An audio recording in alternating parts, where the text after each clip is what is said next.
Bonsoir et bienvenue dans ce Demande à Cédric du 29 janvier 2019. Je vous dirais bien que c'est le dernier, mais je pense qu'on se verra jeudi. Et il me semble que jeudi, nous serons le 31. Soyez les bienvenus dans ce Demande à Cédric. Merci à toutes et tous d'être là. Je vérifie si tout a l'air d'être bon. Ça a l'air d'être OK. On verra pour le son plus tard. Normalement, ça a l'air d'être OK. Alors, quelle va être l'astuce d'aujourd'hui? Aujourd'hui, c'est une astuce mise en garde en fait. Aujourd'hui, on a essayé de pirater mon adresse email, une adresse email secondaire, et j'ai reçu une notification sur mon adresse email principale pour me dire que on avait essayé de me pirater. Et puis, vous le savez, je reçois fréquemment des adresses email, je reçois fréquemment des mails de personnes qui m'envoient des messages qui ne sont clairement pas d'eux. Et ça a été le cas il n'y a pas très longtemps. J'ai reçu un message de Francine qui me dit « Coucou, comment vas-tu ce matin? Est-il possible de s'entretenir par email d'un souci? PS, mon tel est momentanément indisponible, donc je reste dans l'attente de te relire. » Et donc, donc vous ne le voyez pas, je vais vous le montrer, évidemment, ce sera plus simple. Et donc, voilà, je me suis dit qu'il était temps de mettre un coup de pied dans la fourmilière, il était temps de vous dire ce qu'il va falloir faire, parce que là, c'est un peu problématique si vous vous faites pirater votre adresse email. Donc, que faire si vous vous êtes fait pirater votre adresse email? Il y a deux choses. La première, c'est que si vous vous êtes fait pirater votre adresse, il n'y a pas grand chose à faire, à part prévenir votre opérateur, que ce soit Orange, Free, SFR, pour essayer de faire en sorte que cette adresse mail soit coupée. Ça, c'est la première chose à faire. La seconde, ce n'est même pas la peine d'essayer de la récupérer pour la bonne et simple raison que si quelqu'un a réussi à pirater votre adresse email et que des messages sont partis un petit peu comme celui que vous voyez à l'écran, ça veut dire que votre adresse email elle va se faire blacklister par les opérateurs, un par un, à un moment ou à un autre. Donc votre adresse email, elle ne vous sert plus à rien. Donc, si vous avez la chance de regarder cette vidéo avant de vous être fait pirater, vous allez pouvoir faire des choses en amont. Pourquoi? Eh bien parce que vous allez déjà pouvoir changer vos mots de passe. Je vois trop de messageries Orange, de messageries Gmail qui se sont fait pirater et voilà, c'est pas normal. Donc ça, si c'est pas normal, ça veut dire que votre mot de passe est faible. Et si votre mot de passe est faible, ça veut dire que ce n'est pas bon. Donc les choses que je vous conseille, déjà la première chose, c'est de vous rendre sur le site formationinformatiqueaveccédric.fr. À partir du moment où vous êtes ici, vous allez pouvoir cliquer sur la rubrique articles, par exemple, ou alors descendre directement ici dans la rubrique n'oubliez plus jamais vos mots de passe. À partir de là, vous allez cliquer ici. Vous allez mettre votre prénom, votre adresse email, vous allez cocher la case, vous allez cliquer sur je m'inscris et vous allez recevoir une formation par email pour vous expliquer comment bien gérer vos mots de passe. Si toutefois vous ne voulez pas vous inscrire ou vous ne pouvez pas vous inscrire, je vais vous copier-coller l'adresse ici du générateur de mots de passe pour pouvoir générer un mot de passe de qualité, parce qu'il faut arrêter d'utiliser le nom de son chien, le nom de ses enfants, de ses petits-enfants, ses dates de naissance, etc. parce que ce ne sont pas des mots de passe qui sont sécurisés. Donc avec le générateur de mots de passe, vous allez pouvoir vous générer un mot de passe, on va dire pour être large de 16 caractères et on va dire avec des caractères spéciaux. Et ensuite, vous allez pouvoir créer le mot de passe. Donc lorsque vous allez avoir un mot de passe comme celui-ci, vous allez pouvoir le copier-coller quelque part sur votre ordinateur, parce qu'évidemment, s'en souvenir, c'est compliqué. Mais si vous suivez la formation que je viens de vous indiquer précédemment, je vous explique comment utiliser un gestionnaire de mots de passe qui gérera vos mots de passe à votre place. Et à partir de là, vous ne vous ferez plus pirater votre adresse. Alors, c'est vrai, oui et non. Il y a d'autres moyens de sécuriser votre adresse, en plus du mot de passe. C'est ce que l'on appelle la validation 2 étapes. 2 étapes, ça veut dire quoi? Ça veut dire qu'il y a une première étape où vous allez mettre votre mot de passe. Et une fois que vous aurez mis votre mot de passe, on va vous demander une deuxième sécurité. Donc ça peut être sous la forme de votre numéro de téléphone. Si vous avez rentré votre numéro de téléphone, on vous envoie un texto. Donc il n'y a en théorie que vous qui puissiez le récupérer. Vous avez des moyens par l'intermédiaire d'applications comme Google Authenticator qui vous permet, si vous avez un téléphone portable ou une tablette, d'installer cette protection sur celui-ci ou celle-ci. Et vous avez également la possibilité d'imprimer des codes. personnellement, ce que je préfère, c'est la validation 2 étapes avec le téléphone, parce que c'est quand même beaucoup plus simple. Donc, il y a des choses à faire tout de suite. Tout de suite, c'est changer vos mots de passe pour ne plus avoir de soucis, ne plus vous faire pirater vos adresses email. Il y a une personne l'autre jour qui me disait oui Cédric, ça sert à quoi de sauvegarder ses contacts sur Gmail puisque Gmail les conserve. Effectivement, cette personne a raison. Le problème, c'est que si vous vous faites pirater votre adresse email, eh bien vous allez perdre tous vos contacts. Donc vous serez content de les avoir sauvegardés pour pouvoir éventuellement les réimporter dans une nouvelle adresse email. Donc il y a les choses à faire, c'est changer votre mot de passe tout de suite, éventuellement installer la validation 2 étapes si c'est possible avec le fournisseur d'adresse email que vous utilisez. Donc je sais pas si Orange le fait, je sais pas si Free le fait, si SFR le fait. En tout cas, ce qui est sûr, c'est que Gmail le fait. Et donc pour créer une adresse email Gmail, j'ai créé un cours directement dans la rubrique formation. C'est gratuit, à la fois ma formation et à la fois le cours. Donc vous cliquez ici sur formation, vous choisissez j'envoie des mails comme un pro, vous cliquez ici, ça vous permet de créer une adresse email Gmail, et dans cette formation, donc non seulement vous allez voir comment créer une adresse email Gmail, mais aussi je vous explique comment récupérer les mails de vos autres adresses email, c'est-à-dire que avec une adresse Gmail ici, vous allez pouvoir récupérer vos mails Orange. Tout ça, je vous l'explique directement dans la formation qui se trouve ici. Donc grâce à ça, vous allez avoir donc des sauvegardes de votre boîte Orange, puisqu'il va récupérer les messages sur votre boîte Gmail, et comme ceci, eh bien, si vous vous faites pirater, vous ne perdrez pas vos messages, parce que le fait de se faire pirater sa boîte mail aussi, le problème c'est que vous allez perdre l'intégralité des messages que vous avez reçus, en passant le fait de toute la confidentialité de vos mails.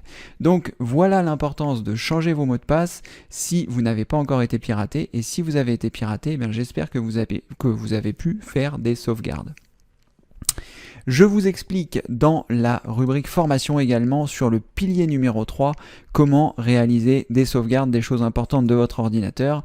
Donc vous pourrez voir comment sauvegarder vos contacts Gmail, vous pourrez voir comment sauvegarder vos mails Gmail, vous pourrez voir voilà, un ensemble de choses qui vous permettront, eh bien, comme ceci, de pallier à toute éventualité.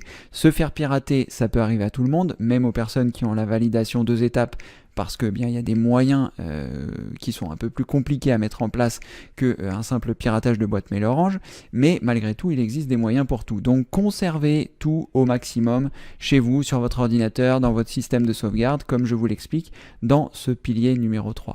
Donc c'est très important que vous fassiez ça, parce que eh bien, des mails de personnes qui se sont fait pirater ici, comme Francine, j'en reçois beaucoup trop à mon avis, hein, pas pour moi, c'est pas le désagrément ne se fait pas pour moi, mais plutôt pour les personnes qui se sont fait pirater leur adresse email. Donc pensez à bien vous inscrire sur la formation sur les mots de passe. Je vais vous copier-coller le lien directement, comme ça vous aurez la possibilité de vous inscrire.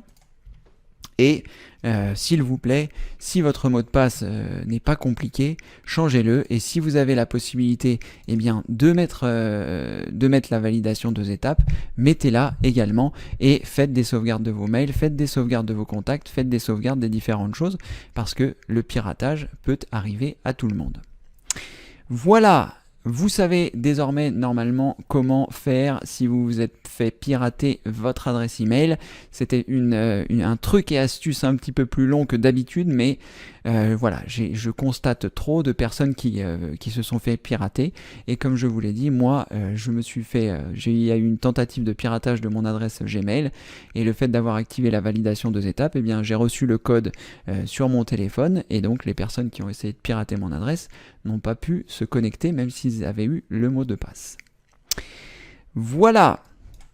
N'oubliez pas que toutes mes formations sont gratuites, que vous pouvez les retrouver dans la rubrique formation ici, et à partir de cette rubrique formation, vous trouverez toutes les formations importantes pour apprendre l'informatique de A à Z, devenir autonome, apprendre les bons réflexes, parce que comme vous pouvez voir, eh bien, quand on débute, on n'a pas forcément les bons réflexes, on se dit que bah voilà, on a un antivirus, on est protégé de tout. C'est presque tout le contraire, puisque le fait de baisser sa garde, si je puis dire, en se disant qu'on est protégé de tout avec un antivirus, eh bien ça fait qu'au final on ne fait plus attention à rien. Donc prenons l'habitude d'être vigilants dans ce que nous faisons et de nous éduquer pour pouvoir avoir le moindre désagrément possible. Si toutefois vous avez besoin d'une assistance individuelle personnalisée, moi l'aide que je peux vous fournir, c'est par l'intermédiaire des demandes à Cédric, c'est par l'intermédiaire des vidéos que vous retrouvez dans la rubrique formation. Mais si vous avez besoin de parler à un interlocuteur professionnel, vous trouverez dans la rubrique d'aide ici, dans dépannage informatique, il y a Jérémy et Guillaume qui gèrent le service de dépannage informatique à distance où vous allez pouvoir poser vos questions, où vous allez pouvoir leur demander de faire des choses, installer des logiciels, installer des périphériques, récupérer vos données, poser vos questions, désinfecter votre ordinateur. Bref, ils sont là pour vous aider. Vous pouvez donc trouver toutes les informations à cet endroit-là. Je vous fais également un copier-coller si vous en avez besoin. Et si vous regardez la retransmission, vous retrouverez tout ça sous la vidéo. Voilà, nous avons terminé pour aujourd'hui. J'espère que le son était bon. On verra ça. Je verrai ça pendant la retransmission. J'ai eu une petite frayeur parce que j'ai vu que ma page était bloquée, mais je pense que c'est moi qui l'ai mis en pause. Alors, on va continuer. Je vais quand même juste regarder rapidement s'il n'y a pas eu de soucis de son. Je pense que quelqu'un me l'aurait dit.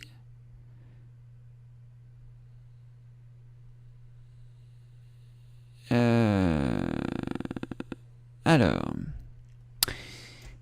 on va voir ça. Alors, donc, où est-ce qu'on en est? Nous en étions au début du DAC du 29 janvier. Alors, bonjour à toutes et tous, bonjour Sacha, bienvenue parmi nous. Bonsoir Louisette qui commence direct avec 2 questions. Bonsoir Mario. Bonsoir Morissette. On va prendre les questions de Louisette tout de suite et puis on va faire ça dans l'enchaînement. Alors, allons-y. Louisette, bonjour. Pouvez-vous nous parler de Java? On me demande de faire des mises à jour. Et quand je dis oui, il me demande d'enlever les versions inutilisées de Java. Que faire? Eh bien, Louisette, je dirais qu'il vous suffit simplement de désinstaller Java parce que Java, on n'en a pas vraiment besoin.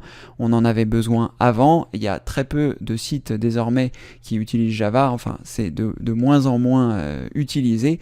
Donc, si un jour vous voyez que vous avez besoin de Java, il sera toujours temps de l'installer.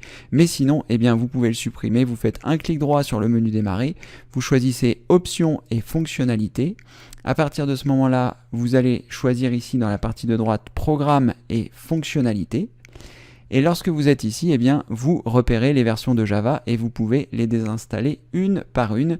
Ça vous fera gagner un petit peu de place sur votre ordinateur, sur vos navigateurs. Et puis, en théorie, vous n'aurez pas besoin de réinstaller Java. Si toutefois, votre navigateur vous dit que vous avez un module Java qui n'est pas disponible, et bien dans ce cas-là, vous pourrez toujours le réinstaller directement depuis la page de Java. Donc voilà, pas de souci particulier avec l'utilisation de Java, c'est de moins en moins utilisé si je puis dire, enfin dans une utilisation courante. Alors, Louisette, rebonsoir. Remontrer comment régler la veille de notre PC portable pour ne plus avoir de soucis, soit écran sur batterie, soit sur secteur, et veille sur batterie secteur. Alors, Louisette, ça va se trouver dans le menu démarrer, dans les paramètres. Lorsque vous êtes dans les paramètres, je pense que ça doit être dans... C'est dans quoi la veille? Peut-être dans système. Dans système, est-ce que la veille? Oui, c'est dans système. Ensuite, vous allez dans alimentation et mise en veille. Là, je suis sur un ordinateur fixe, donc je n'ai pas de batterie. C'est la raison pour laquelle il ne me parle pas de mise en veille sur secteur. Mais si vous avez un ordinateur portable, à cet endroit-là, vous retrouverez les deux. À la fois lorsque vous êtes sur batterie et à la fois lorsque vous n'êtes pas sur batterie. Et à cet endroit-là, eh bien, vous mettez, enfin, personnellement, moi, c'est ce que j'utilise. Dans la veille, je mets ici jamais pour ne pas que mon PC se mette en veille. Si toutefois, je sais que je ne vais pas l'utiliser pendant 2 heures, je l'éteins. Et si toutefois, je sais que je vais l'utiliser dans 1 heure, je le laisse allumer parce que de toute façon, dans 10 minutes, eh bien, le PC se mettra, enfin, les écrans se mettront en veille et le PC, lui, restera allumé. Donc c'est à cet endroit-là que vous allez pouvoir retrouver les différentes choses. Donc ça se trouve dans paramètres, menu démarrer, paramètres, ensuite dans système et ensuite dans alimentation et mise en veille. Et là donc vous pouvez mettre donc si vous êtes sur batterie, si vous n'êtes pas sur batterie. Personnellement, comme je vous le disais, donc je le mets jamais en veille, et c'est pareil sur mon ordinateur portable. C'est pas parce que je sois sur batterie ou pas. Si je dois ne pas utiliser mon ordinateur, je préfère l'éteindre. Voilà, Louisette, vous avez la réponse à vos 2 questions normalement. N'hésitez pas si vous avez besoin d'un complément. Bonsoir Mario, bienvenue. Bonsoir Morissette, bonsoir Louis-Paul. Bonjour Cédric, bonjour à toutes et à tous, je serai avec vous jusqu'à 19h. Merci Louis-Paul, bienvenue parmi nous. Denis, bonsoir. Cédric et à toutes et tous. J'ai visionné ta dernière vidéo sur TrueImage. Je ne vois pas en quoi celui-ci est un logiciel incontournable. Je n'aime pas faire des sauvegardes de mon image, système, ni de clone de mon disque dur au cas où il serait infecté. J'utilise ThinkBack Free pour faire des sauvegardes de mes données personnelles, documents, images, etc. et de mes drivers. Et lorsque je m'aperçois que mon système est instable ou RAM, je réinstalle Windows 2.0, clean install. Merci Cédric d'éclairer mes lanternes. Alors, Denis, pourquoi est-ce que je dis que c'est un logiciel incontournable? Pour moi, il y a 2 utilisations incontournables de ce logiciel. La première, c'est si vous avez, entre guillemets, une activité professionnelle. Une activité professionnelle, ça veut dire que vous avez besoin de vos données. Ça veut dire que vous avez besoin, si du jour au lendemain, votre disque dur, il est hors service, eh bien, vous n'avez pas forcément envie de repasser une journée complète, voire une journée et demie, voire 2 jours, à tout réinstaller votre environnement de travail. Alors, je partage votre point de vue pour les je vais vous parler aussi de du deuxième cas. Le deuxième cas, c'est les personnes qui ne savent pas réinstaller Windows, ou qui ont peur de réinstaller Windows, ou qui ne savent pas forcément tout ce qu'il y a sur leur ordinateur, et réinstaller Windows, ce serait compliqué. Je vais revenir au premier cas. Donc, pour les professionnels, quelqu'un comme moi par exemple, qui, si du jour au lendemain, mon disque dur, mon SSD venait à casser ou à ne plus fonctionner, pour tout réinstaller mon environnement de travail, il me faut 2 jours. C'est-à-dire que réinstaller Windows, ça va me prendre 10 minutes, mais réinstaller tous mes logiciels, tous mes paramètres, toutes les différentes choses, et même si je fais des sauvegardes régulières, voilà, c'est un peu compliqué de tout réinstaller et de se retrouver opérationnel en moins de temps possible. Là, avec TrueImage, j'ai ma sauvegarde qui se fait tous les jours à 20h. Il est quelle heure? Non, ça va, donc ça se fera ce soir. J'ai un SSD dans mon placard, et si toutefois mon SSD il tombe en panne, je mets un SSD neuf, je redescends mon image, et voilà, je suis opérationnel comme la veille à 20h. Donc j'ai quasiment rien perdu, puisque je sauvegarde énormément de choses sur mon NAS, les vidéos. Donc voilà, ça c'est la première, on va dire, la première raison pour laquelle, pour moi, c'est un logiciel incontournable, et pour, à mon avis, tous les professionnels, tous les gens qui utilisent leur ordinateur de façon professionnelle devraient utiliser ce logiciel. La raison en est simple, c'est que en plus vous pourriez utiliser les sauvegardes de Windows, mais les sauvegardes de Windows, le problème c'est que vous pouvez pas les consulter, donc ça c'est un petit peu problématique aussi, et bien de ne pas pouvoir, si toutefois vous effacez un fichier une journée, et bien le lendemain vous pouvez l'avoir récupéré. Alors effectivement, si vous faites ça avec ThinkBack Free, et bien vous pouvez éventuellement avoir mis des processus automatiques qui vont se faire, et c'est très bien. Mais vous n'aurez pas tous vos logiciels, vous n'aurez pas tous vos paramètres, vous n'aurez pas toutes les différentes choses que vous aviez, la dernière sauvegarde que vous avez fait avec TrueImage. Et ensuite, pour les personnes qui ne savent pas réinstaller Windows, et donc par extension qui ne savent pas forcément tous les logiciels qu'elles ont installés, toutes les choses qui sont paramétrées, les adresses email qui sont paramétrées, les mots de passe qui sont enregistrés, les différentes choses qui sont enregistrées, bref, tout l'écosystème de Windows, eh bien voilà, avec ce logiciel-là, vous allez créer, donc une fois, vous allez le voir donc dans la prochaine vidéo qui sort lundi prochain, lundi prochain, je sais pas quel jour on sera, mais en tout cas voilà, la vidéo sort lundi prochain, où je vous explique donc comment mettre en place cette sauvegarde, et là, eh bien, vous êtes tranquille, parce que en redescendant votre image avec un simple média de démarrage, j'ai fait cette vidéo aussi, elle sortira le lundi d'après, eh bien, vous redescendez l'intégralité de votre système en 1 heure, peut-être moins si vous avez un SSD, ça peut prendre une demi-heure. Donc voilà, pour toutes ces personnes-là, eh bien pour moi, je trouve que c'est incontournable. Et finalement, on s'aperçoit que ça représente un grand nombre de personnes. Les personnes que vous représentez, Denis, vous êtes au milieu, vous êtes déjà autonome sur un grand nombre de choses. Donc effectivement, vous pouvez vous en sortir sans. Mais moi personnellement, ça m'a beaucoup rassuré le fait de savoir que j'avais ça, parce que bien ça sauvegarde mon bureau, parce que ça sauvegarde voilà les différentes choses, mon environnement, mon écosystème, mes applications installées. Donc voilà. Voilà Denis, la raison pour laquelle je trouve que c'est un logiciel incontournable, enfin les raisons. Que vous soyez professionnel comme moi ou que vous soyez débutant comme la plupart des gens qui nous regardent, eh bien voilà, c'est important d'avoir ce système-là en place. Et d'ailleurs, j'en profite pour vous dire que samedi qui vient là, donc aujourd'hui quelle journée? Nous sommes mardi, donc samedi qui vient, il y a un demande à Cédric spécial sur les sauvegardes où je vais vous expliquer l'ensemble de mon système de sauvegarde, pourquoi j'ai utilisé telle ou telle technique, pourquoi est-ce que je cumule les techniques, pourquoi est-ce que je mélange les différentes choses, et ça vous permettra comme ceci, eh bien, à la fois de vous inspirer de mon système si celui-ci vous plaît, et aussi de me poser vos questions sur vos sauvegardes, sur ce que vous faites, sur ce que vous faites pas, sur ce que vous aimeriez faire, comment le faire. Voilà, donc vous pourrez me poser vos questions en direct et ce sera en fait la clôture du dernier chapitre du pilier numéro 3 sur les sauvegardes, pour que vous soyez totalement autonome et que vous n'ayez plus peur de rien perdre ou plus peur de réinstaller votre Windows. Et d'ailleurs, j'en profite pour rebondir sur le fait qu'il y a une nouvelle vidéo qui est sortie aujourd'hui. Elle n'était pas planifiée, mais je l'ai faite quand même. C'est pour... Eh bien, fin mars, le pilier numéro 3 devrait se terminer. Donc, lorsque le pilier numéro 3 sera terminé, je vais attaquer le pilier numéro 4 sur la réinstallation de Windows. Je pensais faire que Windows 7, 8, 8.1 et 10, mais finalement, je vais faire toutes les versions de Windows, XP, Vista, 7, 8, 8.1 et 10. Et donc, dans la vidéo que j'ai sortie aujourd'hui, je vous demande de me mettre vos interrogations. C'est-à-dire, ça, on va mettre une pause là-dessus. Je vais vous partager cette vidéo pour que vous puissiez aller la voir si vous ne l'avez pas encore vue. Donc, dans les commentaires de cette vidéo, je vous demande de me mettre pourquoi est-ce que vous ne seriez pas prêt à réinstaller votre Windows. Qu'est-ce qui vous fait peur? Quelles sont vos appréhensions?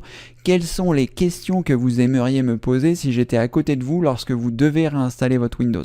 Comme ça, moi, évidemment, je sais comment on réinstalle Windows et j'ai déjà une idée de ce dont je vais parler dans la formation, mais peut-être que j'ai raté des points importants et donc dans cette vidéo, ce serait bien, enfin sous cette vidéo, si vous pouvez mettre un commentaire, de savoir, voilà, qu'est-ce qui serait important pour vous. Je vous le réexplique dans la vidéo, vous pourrez aller la voir une fois que le DAC sera fini, mais s'il vous plaît, interagissez avec cette vidéo pour que, eh bien, moi je puisse savoir quelles sont vos plus grandes appréhensions ou quelles sont les questions que vous me poseriez si j'étais à côté de vous quand on réinstalle votre Windows. Et comme ça, j'intégrerai les choses les plus pertinentes, j'intégrerai les choses qui permettent, eh bien, d'avoir une formation sur le pilier numéro 4 extrêmement complète pour la réinstallation de Windows XP jusqu'à Windows 10. Et que vous n'ayez plus peur, eh bien, de perdre. Parce qu'une fois que vous saurez réinstaller votre Windows, là, il n'y a plus rien qui vous arrête. Et pour rebondir sur la question de Denis, grâce à True Image, eh bien, normalement, vous êtes à l'abri de tout ça. S'il n'y avait qu'une seule chose à faire dans vos sauvegardes, ce serait utiliser ce logiciel pour que vous puissiez au moins être à l'abri. Et ensuite, multiplier, évidemment, le nombre de sauvegardes pour que vous soyez tranquille. Voilà Denis, j'espère avoir répondu à votre question. Alain, bonsoir et bienvenue parmi nous. Bonsoir Pierre. Alors, bonsoir Cédric et bonsoir à tous. Je souhaiterais créer un rappel toutes les 30 minutes de mon Google Agenda, mais je n'y parviens pas. Que faire? Merci. Alors, je souhaiterais créer un rappel toutes les 30 minutes de mon Google Agenda. Alors, je ne suis pas 100% sûr de vous comprendre, Pierre. On va regarder Google Agenda. Pour les personnes qui ne savent pas ce qu'est Google Agenda, c'est une application, enfin c'est un site internet, enfin c'est sous forme, c'est sur internet, je vais y arriver, et vous avez un agenda qui est intégré avec votre adresse email Gmail. Donc si vous n'avez pas d'adresse Gmail aujourd'hui, eh bien vous pouvez en créer une par l'intermédiaire de la formation dont je vous ai parlé en début de cette vidéo. Et à partir de là, eh bien, vous allez avoir accès à différents services, que ce soit YouTube, que ce soit Drive, que ce soit Google Agenda, que ce soit un grand nombre de choses. Et si vous avez un smartphone Android ou iOS, eh bien, ça s'interface parfaitement avec ces deux plateformes et c'est vraiment quelque chose de génial parce que votre agenda s'interface avec votre téléphone. Vous rajoutez un événement sur votre ordinateur et il arrive automatiquement sur votre téléphone si tout est bien paramétré. Donc, c'est vraiment quelque chose de pratique. Et Pierre nous demande comment faire pour ajouter des rappels toutes les 30 minutes. Alors, je ne suis pas 100% sûr de savoir de comprendre ce que vous voulez bien, Pierre, parce que là, créer des rappels, vous avez la possibilité de le faire quand vous ajoutez ici un événement. Donc là, on va dire par exemple DAC. On va dire que l'événement du DAC, ce sera le 31. Voilà, et je clique sur enregistrer. Donc là, j'ai enregistré mon DAC, mais vous voyez, il n'est pas du tout à la bonne heure. Et voilà, donc ce que je peux faire, c'est cliquer dessus et choisir ici modifier avec le crayon qui se trouve ici. Et là, j'arrive dans l'agenda.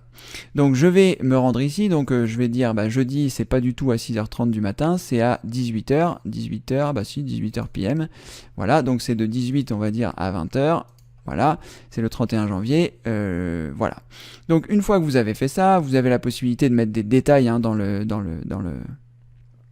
comment dire, je vais y arriver, dans la modification des choses que vous avez mis ici, et vous voyez ici notification, ajouter une notification.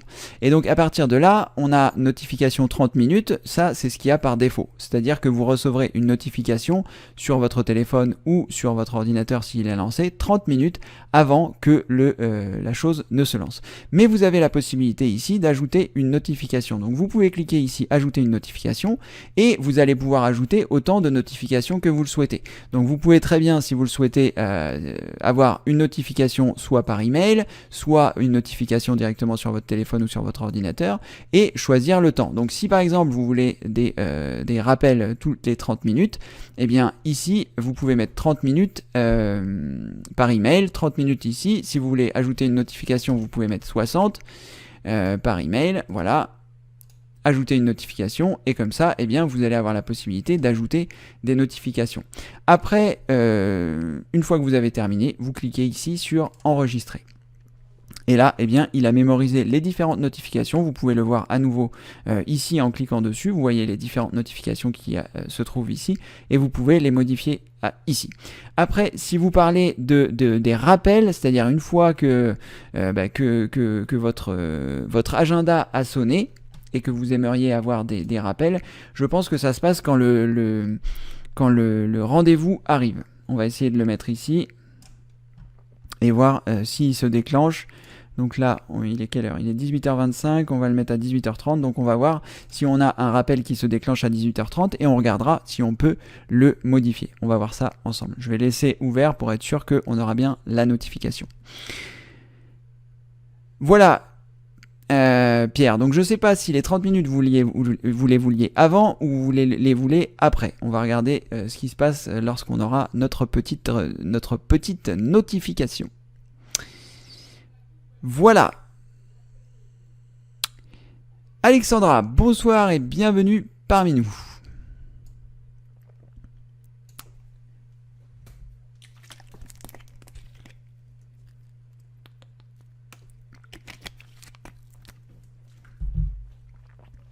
Luigi, bonsoir et bienvenue parmi nous.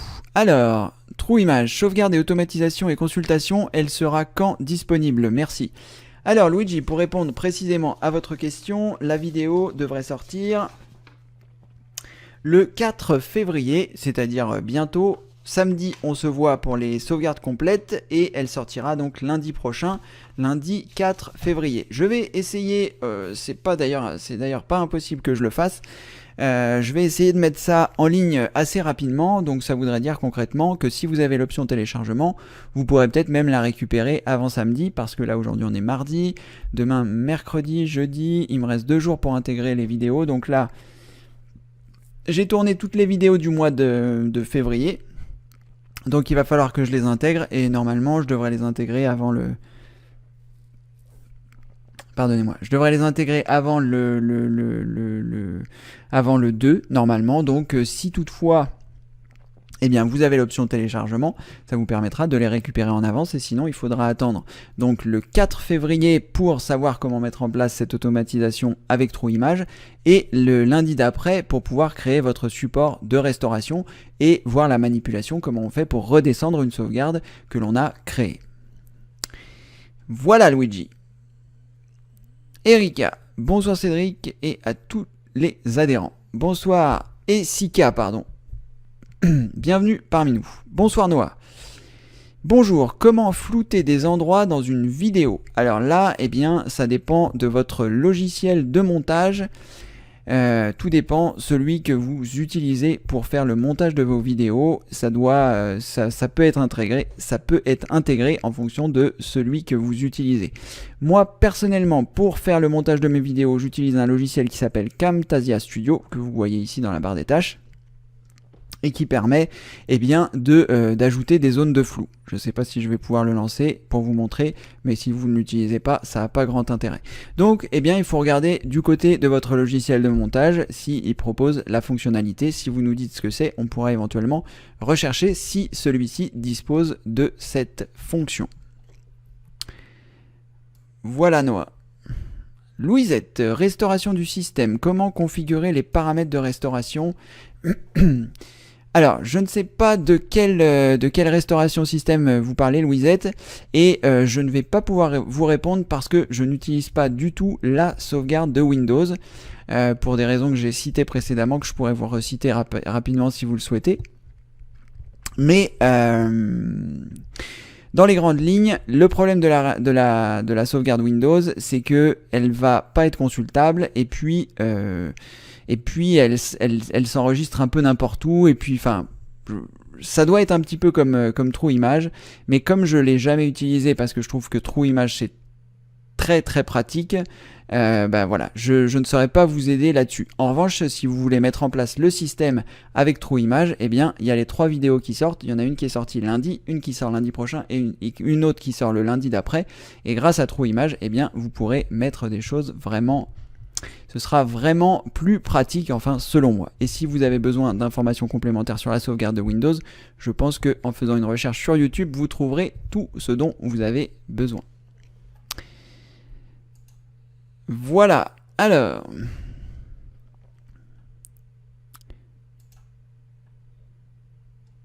Hop.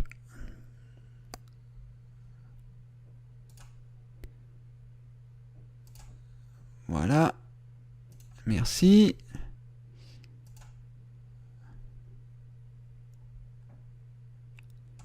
Voilà. Merci. Alors, continuons tranquillement. Henri, bonsoir et bienvenue parmi nous. Bonsoir Cédric et à toutes et tous. Pas vu avis de DAC. Pas vu avis de DAC, Henri. Alors, pour voir l'avis des DAC, il faut se rendre sur la page d'accueil. Il y a plusieurs possibilités pour ne pas rater un DAC. La première, c'est de venir tous les jours sur le site formation informatique avec Cédric.fr. Ça, c'est la meilleure solution. Et vous allez retrouver ici, en descendant, alors là, ce bandeau-là ne sera pas disponible. Il est là que parce qu'on est en direct maintenant, mais sinon, il ne sera pas là. Donc, vous aurez directement ce bandeau.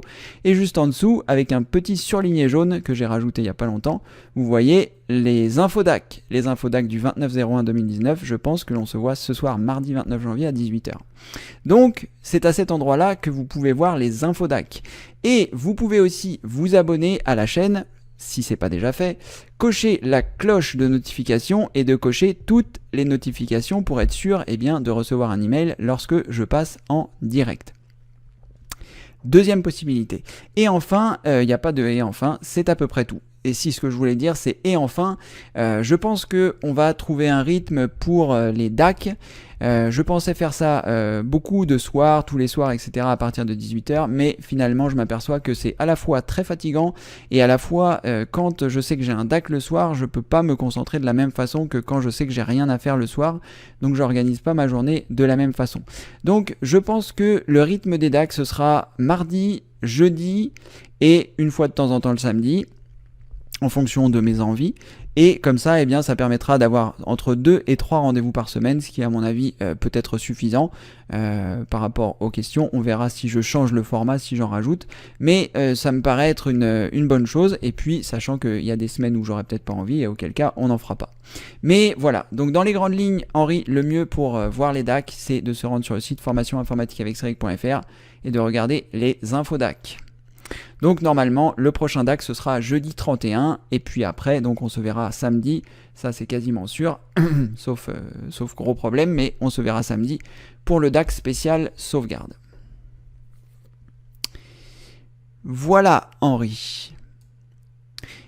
Et ce que vous pouvez faire aussi si vous le souhaitez, c'est me mettre dans les commentaires, parce que je pensais faire un DAC un samedi après-midi spécial sur le montage vidéo avec un logiciel qui s'appelle Filmora, je crois, qui est très abordable et qui permet de faire énormément de choses. Je l'ai vu passer, j'ai vu qu'il y avait pas mal de gens qui l'utilisaient et ça a l'air vraiment bien, donc je me demandais si on n'allait pas faire un petit DAC à thème sur ce logiciel de montage vidéo qui s'appelle Filmora. Vous me direz dans les commentaires ci-dessous si toutefois vous souhaitez que l'on fasse ce genre de choses. Voilà Henri. Gérard, bonsoir et bienvenue parmi nous.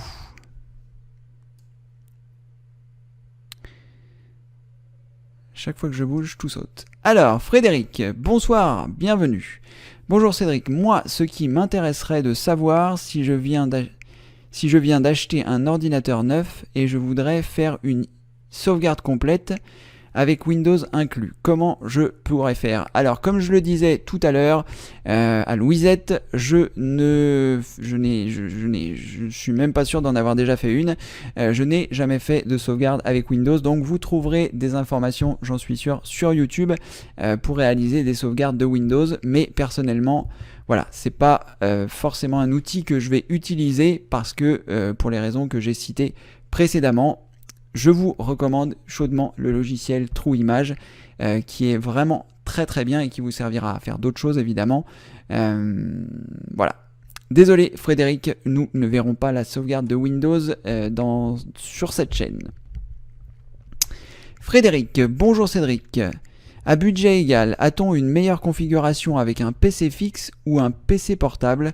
Je souhaite changer d'ordinateur et j'hésite avec une préférence pour un fixe. C'est une bonne question, Frédéric. C'est une bonne question. Alors, ça va être difficile pour moi de répondre parce que ça dépend beaucoup de vos besoins. Si vous n'avez pas besoin de la mobilité, finalement, le portable, son seul avantage, c'est la mobilité. Parce que finalement, à prix égal, vous aurez normalement plus de puissance avec un fixe puisque les composants sont là. Mais le souci, c'est que si vous montez vous-même votre ordinateur, vous allez avoir besoin d'une licence Windows. Et une licence Windows, ça coûte tout de suite 130 €, ce qui est fourni avec votre ordinateur portable. Ce qui est fourni aussi avec un PC de marque si vous l'achetez. Donc c'est tout de suite un budget qui est un peu problématique. Maintenant, l'avantage d'un PC fixe, c'est que vous allez pouvoir le faire évoluer avec le temps. C'est-à-dire qu'aujourd'hui, vous pouvez acheter les premiers composants, une carte mère, un processeur, une carte graphique éventuellement, un SSD.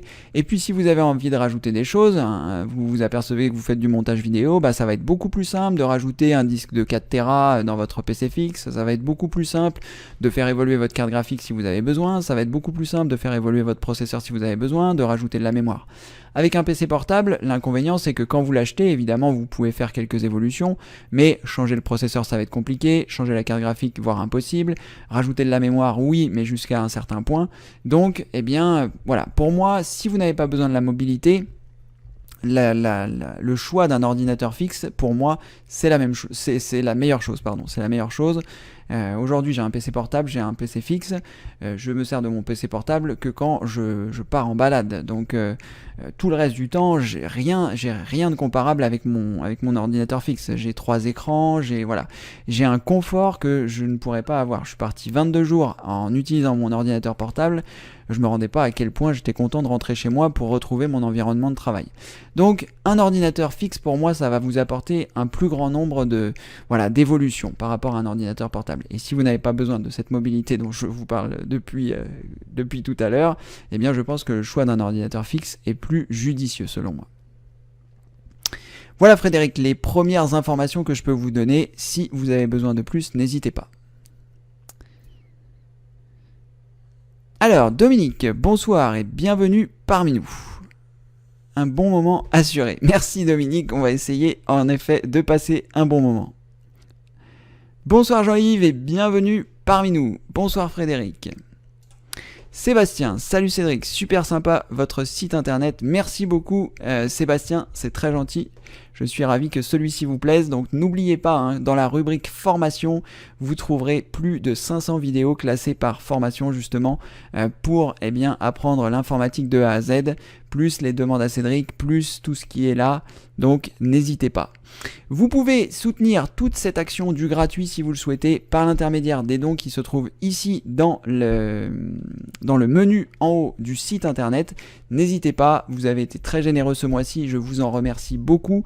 Je suis en train de réfléchir au fait de vous nommer quelque part dans mes vidéos, pas avec votre nom de famille, rassurez-vous, mais voilà, pour remercier toutes les personnes et leur montrer ma gratitude par rapport à tous les dons que vous avez fait encore ce mois-ci. Merci beaucoup. Sachez que pour les personnes qui voudraient en plus avoir des choses si elles m'aident financièrement, dans la rubrique d'aide, vous trouverez 3 options. L'option récap, l'option PC au top, l'option téléchargement, n'hésitez pas à aller les visiter, sachant que l'option, pas du tout l'option téléchargement, mais l'option PC au top, qui est ici, qui est un calendrier d'entretien. Ça vous permet, après un entretien initial, donc d'avoir votre PC au top, et ensuite tous les 30 jours, je vous envoie les opérations qui sont importantes à faire sur votre ordinateur pour qu'il soit toujours au top. Et pendant la première année, le prix était de 27 € pour 1 an et 54 € pour 3 ans. C'était la première année, et cette première année se termine le 17 mars 2019, donc le 18 mars 2019, les prix seront de 37 € au lieu de 27 et de 74 € au lieu de 54. Donc si vous avez planifié de prendre l'option calendrier d'entretien en or, n'hésitez pas à y aller avant le 18 mars 2018 parce que comme la première année sera terminée, eh bien on passera au tarif de la deuxième année. Pour les personnes qui ont déjà souscrit une année, rassurez-vous, à la fin de l'année que vous avez souscrit, je vous ai préparé une petite surprise. Donc ne vous inquiétez pas par rapport à ça. J'ai pensé à vous. Voilà, merci en tout cas Sébastien pour votre retour positif sur mon site. J'essaye de toujours l'améliorer, de toujours faire en sorte que ce soit le plus simple pour vous de démarrer sur le site. Sachez que dans la rubrique démarrer ici, si vous arrivez sur le site, si vous avez vu deux de mes vidéos que vous arrivez sur le site et que vous vous dites oh là là je suis perdu, je veux pas y aller, j'ai peur. N'hésitez pas à regarder dans la rubrique démarrer ici, j'ai préparé une page qui se trouve ici qui vous explique tout en détail. Comment bien démarrer sur le site, comment mettre le site en favori, quelles sont les premières vidéos à regarder, comment prendre des notes, comment vous organiser. Tout est préparé ici. Il y a un peu de lecture, j'ai mis un peu de temps à l'écrire, il y a pas mal de vidéos et je vous conseille toutes les formations comme ça. Si vous ne savez pas par où commencer sur le site parce que vous vous dites qu'il y en a trop, vous pouvez regarder ici dans démarrer ici, j'ai fait cette page pour vous. Donc n'hésitez pas, cette page vous permettra comme ceci de bien démarrer sur le site. Unicorn, bonsoir et bienvenue parmi nous. J'aimerais transférer des vidéos d'une clé USB sur une tablette à partir d'un ordi. Comment je fais? Alors malheureusement je ne vais pas pouvoir vous aider parce que ici on parle de PC, on parle de Windows et on ne parle pas trop de tablette et de téléphone parce que ce n'est absolument pas ma spécialité et que en fonction de chaque chose c'est vraiment très particulier, donc vous montrer ce serait vraiment, c'est vraiment malheureusement pas possible. Voilà Unicorn, désolé. Mickey, bonsoir et bienvenue parmi nous. Comment supprimer une adresse Gmail? C'est une bonne question Mickey. Il me semble que j'y ai répondu dans la formation sur J'envoie des mails comme un pro. On va regarder ça si on arrive à trouver cette vidéo. Comment supprimer une adresse Gmail? C'est une bonne question. Oh, il y a une solution, hein, ne vous inquiétez pas. Alors, il me semblait que j'avais traité ce sujet. Parce que ça entraîne un certain nombre de choses. Supprimer le message d'origine. Alors, on va déjà rechercher sur supprimer. Donc, il y a supprimer le message d'origine. Donc, c'est pas là. Je vais regarder si toutefois j'aurais pas rangé ça dans les vidéos outils, ce qui serait pas très intelligent, mais ça peut arriver évidemment. Hein, quand on fait beaucoup de choses, on se trompe. Alors, ma véritable trousse à outils, on va regarder. Et sinon, on regardera directement dans l'index des questions. Ah là, il y a beaucoup de supprimer. Supprimer mes mails, supprimer un compte Facebook, supprimer votre plaque d'immatriculation, supprimer un dossier ou un fichier récalcitrant, Eh bien non. Donc j'ai traité ce sujet, mais c'est où? Alors sachez que dans la rubrique aide générale, c'est bien, alors on couvre tout là. Vous allez pouvoir retrouver dans l'index des questions un super index des questions qu'avaient fait Louis-Paul et Super Alexandra à l'époque où on le tenait à jour, mais voilà, c'est tellement de travail que voilà, c'est trop compliqué, donc on s'est arrêté au 21 juin 2017, mais jusque-là, il y avait quand même 2741 questions qui avaient été posées, donc vous pourrez rechercher sur cette page. Donc attendez que la page ici recherchée arrive, parce que ça peut prendre un peu de temps, comme il y a 2700 questions, et après vous pouvez mettre vos mots-clés. Donc là, qu'est-ce qu'on va mettre? On va mettre Gmail, et on va voir déjà s'il y a des choses qui sortent. Combien il y a de choses qui sortent sur Gmail? Ah oui, il y a beaucoup de choses qui sortent sur Gmail. On va faire donc supprimer, on va rajouter supprimer, on va espérer que ça va être bon, supprimer. Alors, comment supprimer un contact? Comment supprimer les libellés?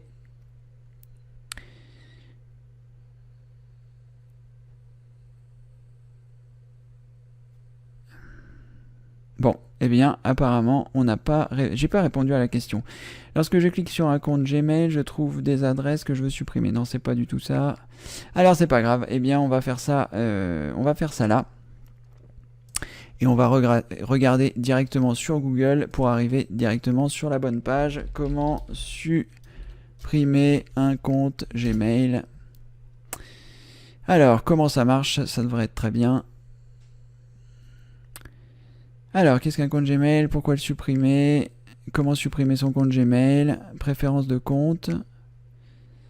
Alors, je vais vous copier-coller cette page, Mickey, comme ça vous pourrez regarder. Donc, supprimer un compte Gmail. Et si c'est un peu ancien et que vous n'arrivez pas à retrouver, on essaiera de chercher un peu plus en détail. Et d'ailleurs, je vais peut-être... Ah, mais on n'a pas eu la notification de... On n'a pas eu la notification de Gmail. Ah, mais c'était peut-être... j'ai demandé que des notifications par email. Non. Bon, c'est bizarre. Peut-être que ça a sonné, peut-être que je l'ai pas vu. Peut-être qu'on est sur Edge et que ça marche pas. Je sais pas. Est-ce que j'ai la notification? Pas vraiment. En tout cas, Pierre, vous pourrez nous dire. Je ne sais pas pourquoi on ne l'a pas eu. Ça fonctionne avec mon compte principal. J'ai la notification qui arrive sur mon téléphone, donc c'est que ça doit fonctionner. Là, je ne sais pas ce qui s'est passé. Pourquoi on n'a pas eu cette notification?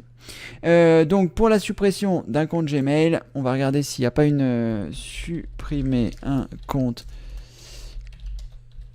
Gmail. On va regarder s'il n'y a pas quelque chose d'officiel de chez Google. Voilà, support Google, supprimer votre compte. Là, à mon avis, c'est bien aussi. Supprimer votre compte. Voilà, là, je pense, Mickey, que vous aurez ce qu'il faut avec celui-ci. Alors, sachez que le fait de supprimer votre compte Gmail va supprimer l'ensemble de l'écosystème Gmail que vous avez autour de cette adresse. Donc, ça veut dire que ça va supprimer tout ce que vous avez sur votre Drive, ça va supprimer votre chaîne YouTube, ça va supprimer toutes les vidéos que vous avez sur votre chaîne YouTube, ça va supprimer toutes les différentes choses. Si vous synchronisiez vos téléphones, si vous synchronisiez les différentes choses, voilà, tout va être supprimé. Pensez bien à tout l'écosystème de Google et au fait que supprimer votre compte va générer tout ce bazar autour. Alors, si c'est un compte que vous avez créé sans le faire exprès, voilà, vous pouvez le supprimer, ça n'aura pas d'incidence. Mais en tout cas, soyez très vigilant lorsque vous allez supprimer votre compte Gmail parce que vous pouvez vous retrouver avec ce type de désagrément. J'en profite pour faire juste une toute petite parenthèse par rapport à la suppression de quelque chose. Si vous utilisez la validation 2 étapes, que ce soit pour votre compte Gmail, que ce soit pour d'autres comptes, votre compte Microsoft, etc., pensez bien si vous devez changer de numéro de téléphone à bien désactiver la validation 2 étapes de tous vos comptes parce que lorsque vous aurez perdu votre numéro de téléphone, vous ne pourrez plus le modifier. Et ça, je vois trop de personnes qui ont un compte sur Facebook parce que j'ai une vidéo qui explique comment récupérer son mot de passe Facebook et je vois trop de personnes qui me disent bah voilà, je peux pas, j'ai perdu mon numéro de téléphone, j'ai plus mon numéro de téléphone, etc. Donc soyez vigilants si vous utilisez la validation 2 étapes avec votre numéro de téléphone, gardez à l'esprit que si vous devez supprimer des comptes, si vous devez, voilà, faites le portage du numéro, c'est très important si vous devez changer d'offre d'abonnement. ou en tout cas prévoyez les dispositions nécessaires pour ne pas avoir ce type de désagrément. Voilà Mickey, j'espère avoir répondu à votre question. Roger, bonsoir et bienvenue à tous nos amis du Québec. Pas de questions, mais j'aime bien regarder votre DAC. Eh bien, merci Roger, c'est toujours un plaisir de vous accueillir. Il paraît qu'ils ont annoncé demain de la neige sur la région parisienne. Ça doit être monnaie courante pour vous au Québec. Je sais plus qui nous disait qu'il faisait moins 34 l'autre jour. Je sais pas comment est-ce qu'on peut vivre avec moins 34. Est-ce qu'il y a des doudounes suffisamment épaisses? Je n'en sais rien. En tout cas, merci d'être là Roger. Bienvenue parmi nous. Alors, Sébastien, comment enlever XP d'un PC afin de réinstaller Windows 10 ou 7? Alors, vous n'avez rien besoin de faire, Sébastien, en théorie. Vous n'avez rien besoin de faire, ça veut dire que vous allez pouvoir installer votre Windows 7 ou votre Windows 10 sur le disque dur où votre Windows XP est installé. Et lors de la procédure d'installation de Windows, eh bien, vous avez un moment où il faudra supprimer les partitions existantes de votre disque dur et à ce moment-là, eh bien, ça effacera l'intégralité de votre Windows XP. Donc attention, pensez à bien faire des sauvegardes parce qu'après ce sera terminé. Une fois que Windows a effacé les partitions et qu'il s'est réinstallé par-dessus, ce sera très compliqué de retrouver les choses. Donc vous avez cette possibilité, sachant que si vous faites ça, si vous avez un ordinateur, il faut quand même faire attention parce que si vous avez un ordinateur qui est sur Windows XP, ça veut dire qu'il est pas tout jeune et ça veut dire que vous risquez d'avoir des difficultés à utiliser Windows si vous n'avez pas assez de mémoire vive, si votre disque dur est ancien et pas très rapide, etc. Ça risque d'être assez désagréable à utiliser.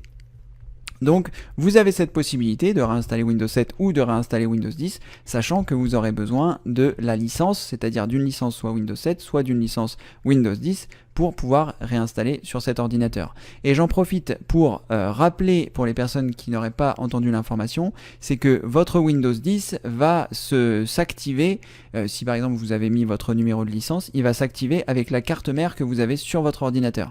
Donc si vous avez un vieux PC et que vous avez acheté une licence à 130 € et que vous couplez cette licence avec votre carte mère en fait de votre PC Windows XP, votre Windows 10 s'activera toujours sur ce PC avec cette carte mère, mais vous aurez utilisé votre licence pour un ordinateur qui est un petit peu obsolète. Donc c'est un petit peu compliqué de faire ça. Mais après peut-être que vous avez de bonnes raisons de le faire, peut-être que vous avez des licences, peut-être que voilà, je ne sais pas, mais en tout cas sachez, gardez toutes ces informations là à l'esprit. Et si vous avez besoin de plus de précision, Sébastien, n'hésitez pas. Pierre, Cédric, je souhaiterais que mon rappel ait lieu chaque 30 minutes. Donc après, je suppose. Que mon rappel ait lieu chaque 30 minutes. Donc ça, je ne sais pas. Je ne sais pas si on peut le faire. Il faudrait que je fasse un rappel sur mon compte principal pour 19h. Est-ce que je vais faire ça? Est-ce que on peut programmer des rappels une fois que l'événement est passé? Je ne sais pas. C'est quelque chose que je ne pourrais pas vous répondre, Pierre. Lorsque vous avez votre appel, il faut que vous regardiez si celui-ci peut... Je vais le remettre ici. Je comprends pas pourquoi... Qu'est-ce que j'ai raté? 7h PM. C'est donc 19h, on est d'accord? D'ailleurs, je sais pas pourquoi mon agenda est en anglais, c'est pas grave. Alors, dans les paramètres, est-ce qu'on a des paramètres à modifier pour voir si on pourrait modifier un certain nombre de choses? Alors, à ceci indique... Ah, ça, ce serait pas un rappel? C'est un rappel. Ok. Alors, me renvoyer une notification dans 5 minutes. Donc là, vous voyez, Pierre, vous avez cette possibilité-là. Donc, dans 5 minutes, il va vous re-snoozer, en fait. Et ça, je pense que vous avez la possibilité de le gérer dans événements... Je l'ai vu, ça, paramètres des événements. Voilà. Dans paramètres des événements... Donc, vous pouvez déterminer la durée par défaut. Inviter d'autres personnes. Non. Alerte. Alerte, notification de bureau. Alors ça, c'est pour avoir des notifications sonores, donc apparemment sur votre bureau. Donc ça va peut-être installer quelque chose dans ma barre des tâches. Non, pas encore, donc je vais le désactiver avant que ça le fasse. Voilà, merci. Et ensuite, il faut que vous regardiez un petit peu par là, parce que vous allez avoir la possibilité, événements à partir de Gmail. Je ne sais pas exactement où ça va se trouver, mais ça va se trouver dans les paramètres. Je me souviens qu'on pouvait régler ça.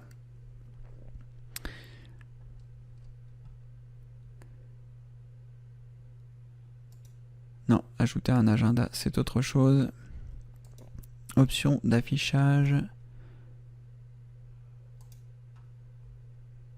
Je suis surpris. Il me semble qu'il y avait plus d'options avant. Alors peut-être que j'ai raté, j'ai peut-être raté quelque chose.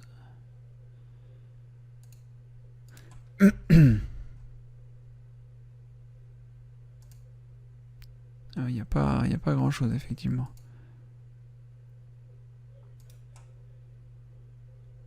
Il me semble qu'il y avait beaucoup plus de choses avant.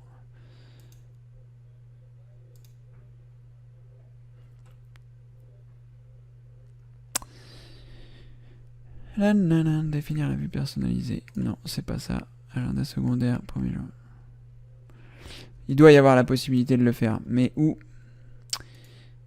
Paramètres, densité, couleur, télécharger, envoyer des commentaires. Non. Alors peut-être qu'ils ont simplifié les choses. Je ne sais pas. Je ne sais pas. Autre action. Changer de propriétaire, non. Une seule fois, fuseau horaire. Non, je ne vais pas pouvoir vous aider, Pierre. Je regarderai si éventuellement plus tard je peux trouver quelque chose, mais pour l'instant, peut-être chercher sur internet. Louisette, comment fait-on pour mettre une photo derrière Google comme vous avez? Alors, ça, il me semble que j'ai fait une vidéo sur le sujet. Ça se trouve dans la formation. Alors, comment Google comme vous avez? D'accord. Alors, de quelle chose vous parlez, Louisette? Est-ce que vous parlez de mon Google Chrome? Mon Google Chrome qui se trouve ici. Et c'est vrai que quand j'ajoute un nouvel onglet, eh bien, j'ai une image. Donc là, si vous êtes sur Google Chrome et que vous ajoutez un nouvel onglet, moi, j'ai fait en sorte qu'il y ait cette image-là. Et ça, vous pouvez le paramétrer lorsque vous êtes sur un nouvel onglet. En bas à droite, me semble-t-il, je crois me souvenir.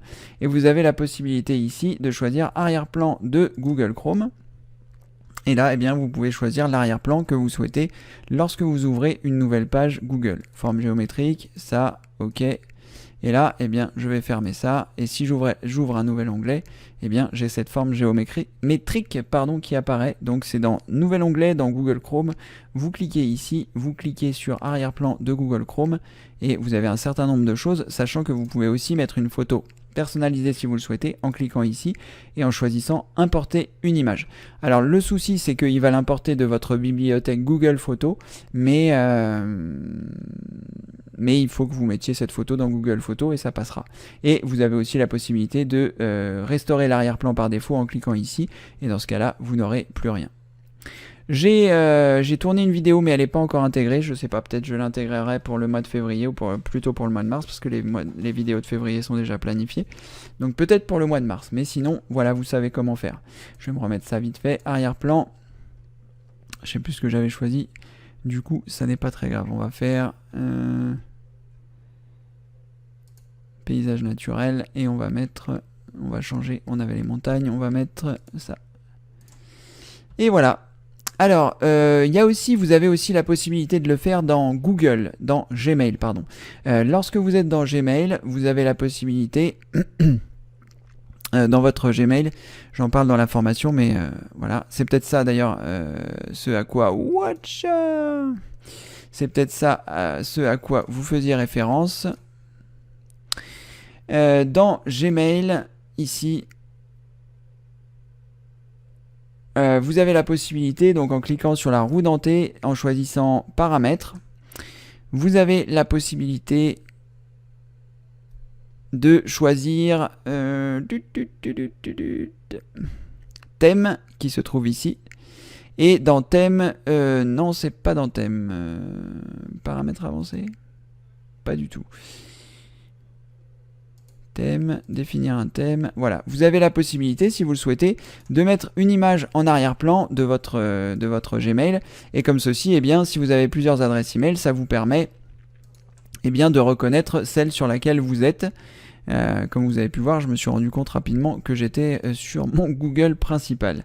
Et voilà, et une fois que vous avez ça, ça vous permet d'avoir comme ceci un arrière-plan qui est plus sympathique. Alors quand vous avez beaucoup de mails, vous ne le voyez pas forcément, mais je crois que lorsque vous rentrez dans un mail, non, c'est pas le cas. Lorsque vous êtes dans un endroit où il n'y a pas trop de choses, eh bien vous pouvez voir votre fond d'écran comme ceci. Voilà Louisette, comment fait-on pour mettre un fond d'écran, que ce soit donc sur votre page de Google Chrome ou ici?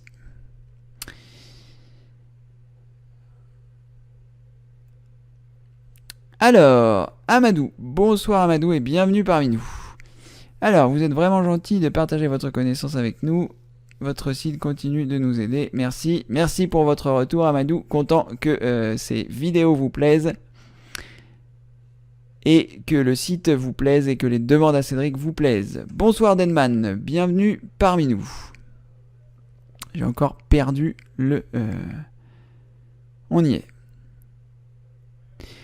Bonjour Yasana et bienvenue parmi nous. Essika, bonsoir. Est-il vrai que Windows 7 va disparaître et quelle version idéale me conseillez-vous? Alors,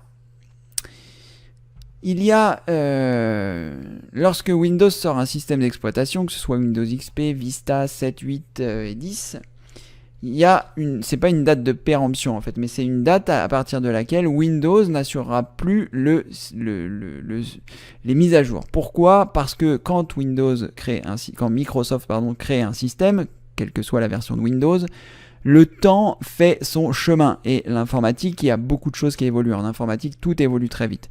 Donc lorsqu'un système informatique a quelques années, eh bien, il est plus forcément adapté au matériel du jour. C'est pour ça que Windows XP aujourd'hui, c'était bien avant, mais maintenant, c'est plus pris en charge. Et donc ça, c'est pareil pour toutes les applications. Donc, je ne sais plus à quel endroit je vais vous trouver ça. Arrêt de la prise en charge de Windows 7. On devrait trouver ça quelque part. Voilà, prise en charge de Windows 7.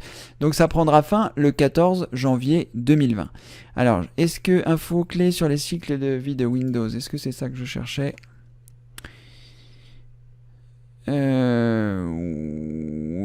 Oui, non, ça c'est Windows 10.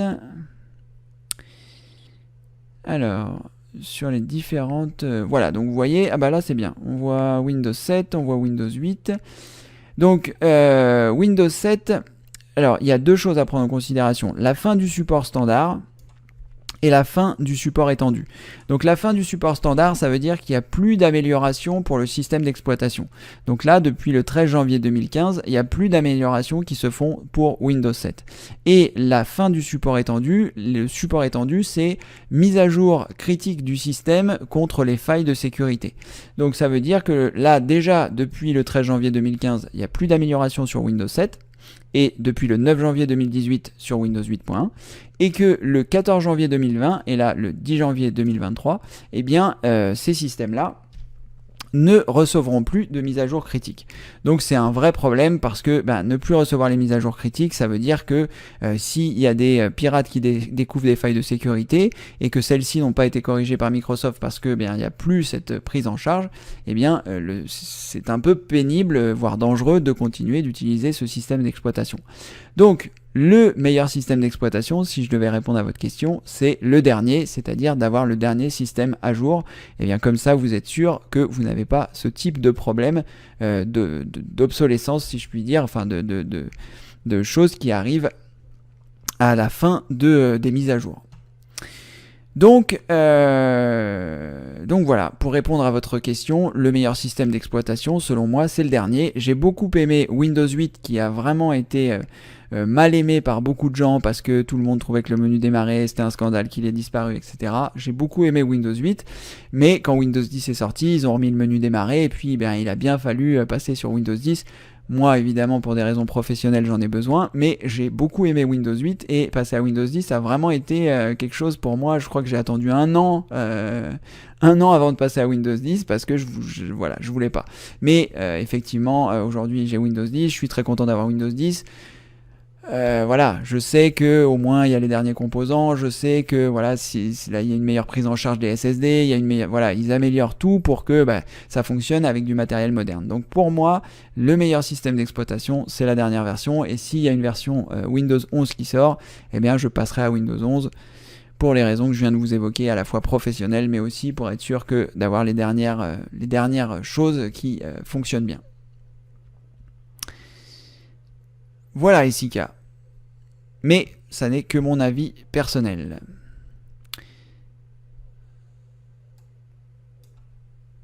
Alors, White Breath. Bonsoir, je veux mettre une vidéo qui vient d'un CD sur une clé USB. C'est possible. Bonsoir, je veux mettre une vidéo qui vient d'un CD sur clé USB. C'est possible. Alors, si ça vient d'un CD normal, il n'y a normalement aucun problème. C'est-à-dire, c'est un simple copier-coller. Vous ouvrez votre CD, vous ouvrez votre clé USB et vous faites un copier de votre fichier vidéo sur votre clé USB. Ça, c'est la méthode la plus simple. Est-ce que j'ai une vidéo qui traite le sujet? Pas vraiment, mais dans les grandes lignes, est-ce que je vais avoir une vidéo quelque part? Non, je pense pas, mais peu importe. En fait, ici, vous avez votre CD, vous double-cliquez dessus. Là, vous double-cliquez sur votre fichier. J'espère que j'ai pas réveillé mon disque dur et que tout va bien se passer, tout va bien. Donc là, vous copiez votre fichier et puis vous ouvrez votre clé USB. Vous faites un clic droit et vous choisissez coller et ça va copier votre vidéo sur votre clé USB. Donc ça, pas de souci. Après, si vous parlez d'un DVD, si c'est un DVD j'en sais rien moi, un DVD de mariage que quelqu'un vous a fait et vous aimeriez bien mettre ça sur clé USB, dans ce cas-là, il faudra trouver des logiciels de conversion de DVD. J'en ai pas spécialement en tête. On peut regarder ce qu'il propose ici. Convertir DVD vers clé USB par exemple. Alors, film DVD sur clé USB. Alors, est-ce que la réponse qui va se trouver ici? Clone DVD. Alors, je connais pas ce programme, mais apparemment, ça a été bien noté. Donc, tu mets ton DVD dans le lecteur de ton ordi et avec clone DVD, tu suis les instructions. C'est simple, tu cliques. Toujours sur suivant, il éjecte ton DVD, il met sur l'ordi, il faut insérer ton DVD, il crée un fichier clone DVD que tu glisses dans ta clé USB qui est connectée à ton ordi et le fichier sera copié. Bon, je sais pas, je vais vous copier-coller cette réponse, mais c'est pas, bon, je sais pas ce qui va vous copier comme, est-ce que je l'ai copié-collé ou pas? J'ai un doute là. Bon, je le remets, des fois que j'ai oublié de le faire. Voilà. White Breath, c'est ce que voilà. Si c'est juste un fichier MP4 que vous voulez passer d'un CD à une clé USB, ça c'est un simple copier-coller comme je vous l'ai presque montré tout à l'heure. Et sinon, si c'est pour mettre autre chose, autre type de contenu, il faudra regarder en fonction du type de contenu. Voilà. Alors, Frédéric, oui, merci, tu avais bien répondu à ma question. Parfait, Frédéric, c'est parfait. Alors, Deadman, laissez-moi le temps de répondre aux questions, et si vous voyez que j'ai du mal à le faire, n'hésitez pas à rajouter des informations, autant que ce soit moi qui réponde aux questions. Merci d'avance. Frédéric, merci, avec plaisir. Luigi, avec plaisir. Alors, Yasana, comment fait-on pour mettre à jour le GPU de Lenovo pour qu'il prenne en charge les plugins de After Effects comme élément 3D? Alors là, directement, vous allez voir sur le site du constructeur. C'est pas forcément évident que ce soit possible, hein. C'est pas parce que vous allez mettre à jour vos pilotes que votre carte graphique est capable de le faire, mais sinon ça se trouve sur le site directement de Lenovo. Vous devriez trouver en fonction de votre modèle Lenovo. Si toutefois vous avez une carte graphique par exemple Nvidia ou AMD, vous pouvez directement vous rendre sur le site d'AMD ou d'NVIDIA si vous connaissez si vous connaissez les différentes choses. Et après, eh bien, lorsque vous êtes sur le site Lenovo, normalement, il devrait y avoir la possibilité de mettre à jour les différentes choses. Ce serait plus simple d'avoir le nom de votre ordinateur. Alors, pilote graphique Lenovo. Alors, voilà.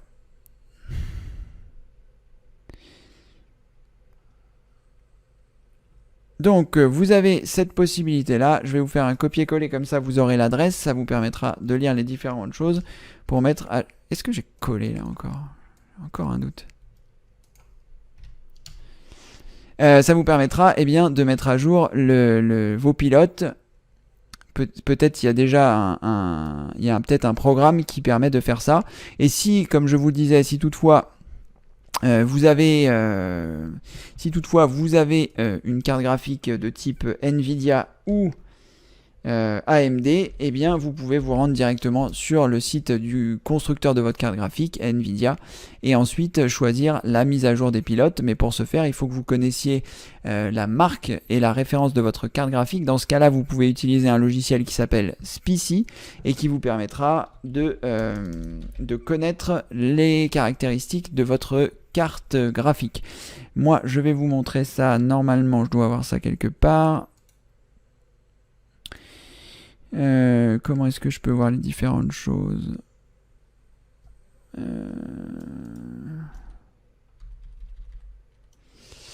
Voilà, donc là, quelque part, dans SPICY, vous devriez voir votre carte graphique. Dans l'onglet graphique, c'est sûr. Moi, je suis où? Et sinon, dans l'onglet résumé, ici, vous avez aussi le nom de votre carte graphique. Moi, c'est une Nvidia GeForce GTX 1060. Donc, une fois que vous avez le nom de votre carte graphique, eh bien, si c'est une Nvidia, évidemment, vous pouvez vous rendre ici, choisir pilote GeForce. Ensuite, vous allez choisir le modèle que vous avez. Donc, moi, c'est une GeForce. Série de produits, donc vous choisissez là. Il faut remettre GeForce parce que là il n'a pas, voilà, GeForce. Ensuite ici eh bien vous choisissez ce que c'est comme série, donc moi c'est une série 10. Vous choisirez évidemment le modèle qui vous convient le mieux, voilà, GTX 1060. Vous choisissez votre version de Windows, vous choisissez rechercher ici, il va vous trouver le pilote, vous pouvez le télécharger et l'installer. Et sinon, si vous n'avez pas de carte graphique Nvidia ou AMD, dans ce cas-là, eh bien vous pouvez directement télécharger les pilotes par l'intermédiaire du constructeur de votre ordinateur avec le modèle que vous possédez. Si vous faites une recherche sur Google sur votre modèle, Lenovo,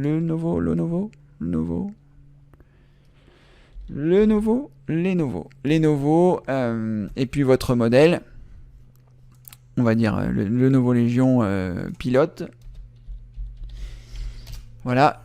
Vous regardez bien d'être sur le support de Lenovo, hein, faites attention de ne pas arriver sur un site qui vous propose des pilotes n'importe comment. Assurez-vous bien d'être redirigé vers le site de votre constructeur. Voilà, Yasana. Frédéric. Non mais il faut dire, c'est vrai, c'est le kiff avec toi. Eh bien parfait Frédéric, je suis content si vous êtes content. Je vais prendre encore 2-3 questions, puis après on va s'arrêter là. Donc les prochains événements à venir, c'est le samedi qui vient là, donc samedi 2 février, le demande à Cédric sur les sauvegardes complètes. Je vous montrerai mon système de sauvegarde complète et vous pourrez me poser vos questions. Et ce qui est important aussi, c'est donc de vous rendre sur la chaîne YouTube, de regarder la dernière vidéo sur la réinstallation Windows. Ça va être pour vous la possibilité de me mettre dans les commentaires les différentes problématiques que vous rencontrez aujourd'hui pour réinstaller votre version de Windows, que ce soit XP, Vista, 7, 8, 8.1. Là, on va mettre en pause la pub. Donc ça se trouve en dessous les commentaires, hein. N'hésitez pas à me dire quelles problématiques vous rencontrez et comme ça me permettra moi d'intégrer ça à vos problématiques plus facilement dans la formation qui va bientôt voir le jour. Je pense à partir du 1er avril, il y aura les premières vidéos qui vont sortir et c'est pas un poisson. Sur le pilier numéro 4 sur la réinstallation de Windows où eh bien, je vais vous expliquer comment est-ce qu'on fait pour réinstaller Windows 2.0 en espérant que je pourrai tout vous expliquer et grâce à vos commentaires, eh bien, ça me permettra que cette formation soit encore plus complète. Voilà, si mes vidéos vous plaisent, si tout le contenu que je vous offre vous plaît, n'hésitez pas à partager avec vos amis les différentes choses, que ce soit l'accueil du site formation informatique avec Cédric.fr, leur parler des DAC, leur parler de la rubrique formation où toutes les vidéos sont gratuites. N'hésitez pas à partager parce que si vous avez été content de découvrir le site, eh bien eux aussi seront certainement contents de le découvrir. Donc n'hésitez pas à envoyer des mails à vos amis avec l'adresse du site. Merci par avance. Yvette, bonjour Cédric. Avec DaVinci Resolve, le poids des fichiers rendus plusieurs gigas me semble énorme. Est-ce courant ? Tout à fait Yvette, c'est tout à fait courant. On appelle ça malheureusement, la vidéo. C'est-à-dire que eh bien, les fichiers pèsent beaucoup de poids. Pourquoi ? Eh bien, parce que en fonction de la résolution à laquelle vous avez fait l'acquisition de vos vidéos, en fonction des options de sortie que vous avez choisies, eh bien, les fichiers peuvent être vraiment très lourds. J'ai fait une vidéo qui sortira le mois prochain sur... c'est quoi le sujet ?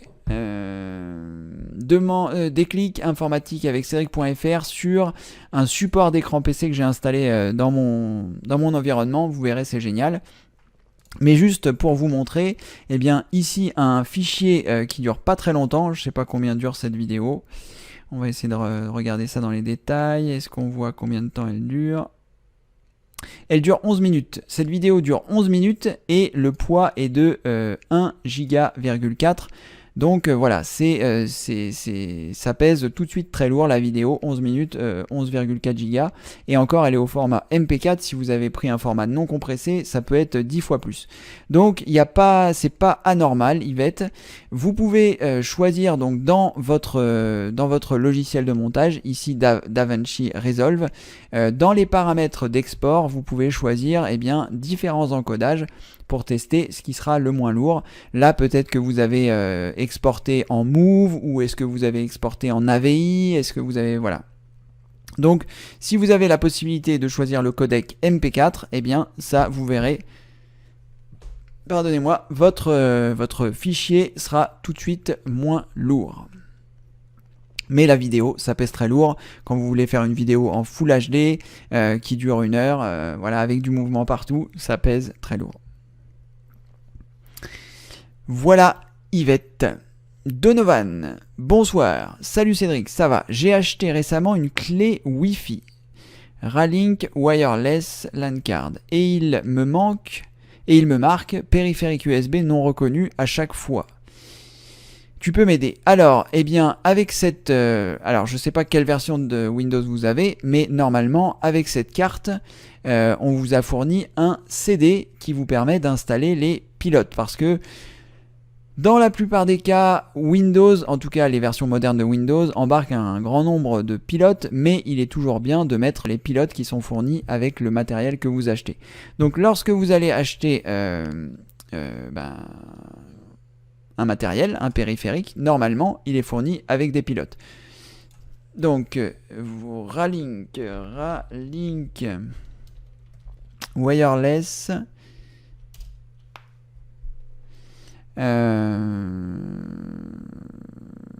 Alors, qu'est-ce qu'il nous raconte ici ?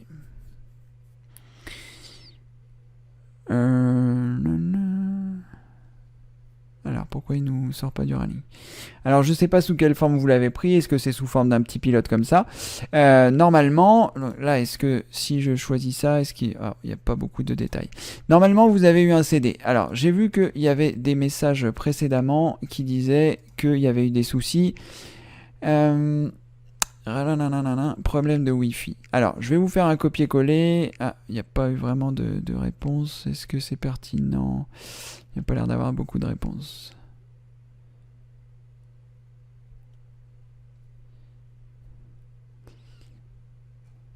Donc ce que vous pouvez faire, c'est avec la... Non, c'est pas ça que je voulais faire. Avec la référence de votre... avec la référence de votre matériel... Ah, sur le forum Malakal, ça va peut-être être mieux. Voir un petit peu ce que vous pouvez faire.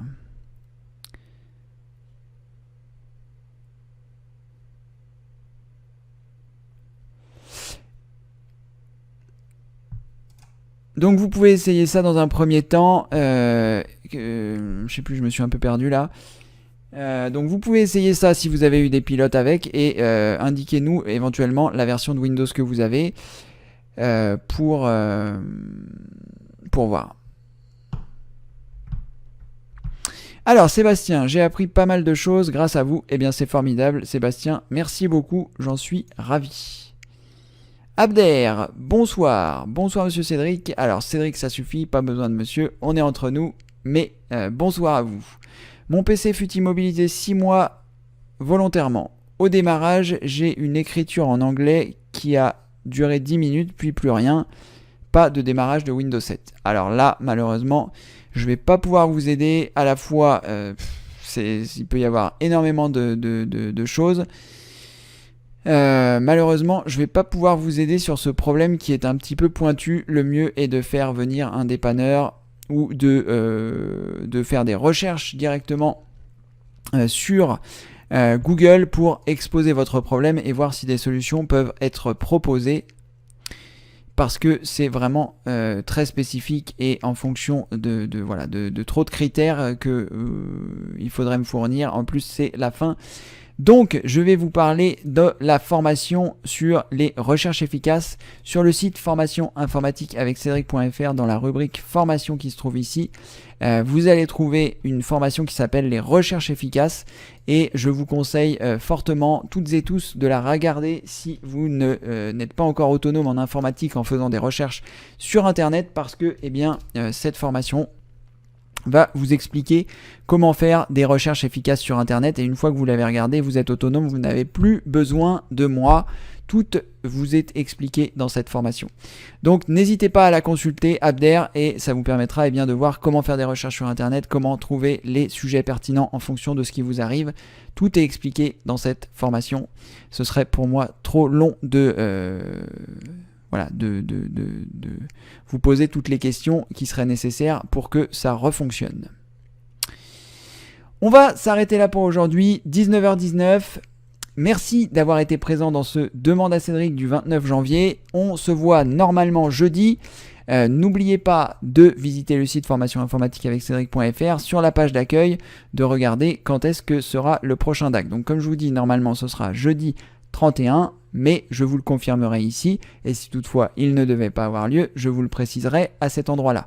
N'oubliez pas de vous abonner à la chaîne si ce n'est pas encore fait, de cocher la cloche, de cliquer sur la cloche de notification pour choisir de recevoir toutes les notifications, ce qui vous permettra de savoir lorsque je suis en direct. YouTube vous enverra un mail. On a fait à peu près le tour. Merci à toutes et tous d'avoir été là. Je vous dis à jeudi ou à bientôt pour une prochaine vidéo. Je réfléchis si j'ai encore d'autres choses à vous dire. A priori pas, donc on est tout bon. On est tout bon. Merci et à bientôt. Au revoir.